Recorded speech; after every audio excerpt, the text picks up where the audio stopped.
I started as a street officer and then moved pretty quickly into a zone, and I was walking beat. That was one of the first times they had that, so that was when I was first getting introduced to community, and then I moved into community, and so that was probably one of the highlights. There was a lot of satisfaction out of being in that unit.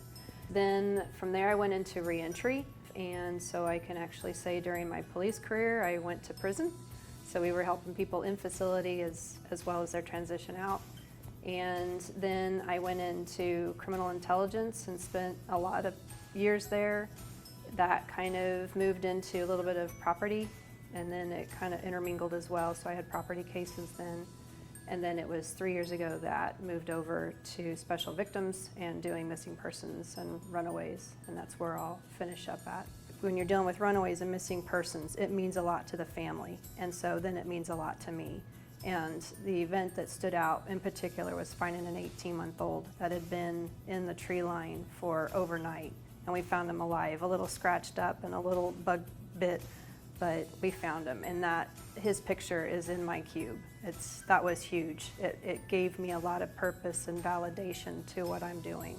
It's amazing that I was ever given this opportunity to be able to have all of those experiences of being injected into people's lives and to save them from themselves, which really is almost an impossible task. I knew that my dad was on the department, and I knew I needed to do it on my own merit, so I made it a point to do my best. We ended up being the first father-daughter officers on the department. She's worn so many hats. She was a volunteer firefighter. You know, she's just a super kid. Very proud of her. When you have a child that's a police officer, that can be, you're living with the potential trauma. You understand this is a whole family that's entering into police work. And I think the family has to look at the greater good and the greater potential. And I had to see that this was a person, not just my daughter, but this was a person who had a tremendous amount to give from her heart. And she found a good place to do it as a police officer. There was few women before me, and there's many that are after. Years ago, it changed for me once I became a mom, and I couldn't figure out what it was that changed. And it was actually someone I arrested that made it all very clear. And he was in the back seat of my car as I'm taking him to jail. And he's like, "Oh, I don't mess with women, you're mamas." And I was like, that's what it was. I was then mama bear. And so I wasn't just living for myself. I wasn't just living with the partners or whoever I was working a call with. I was living for my daughter and my family. And so that was a huge responsibility that was now put on me, but it also defined a lot of the emotions behind doing police work as a female.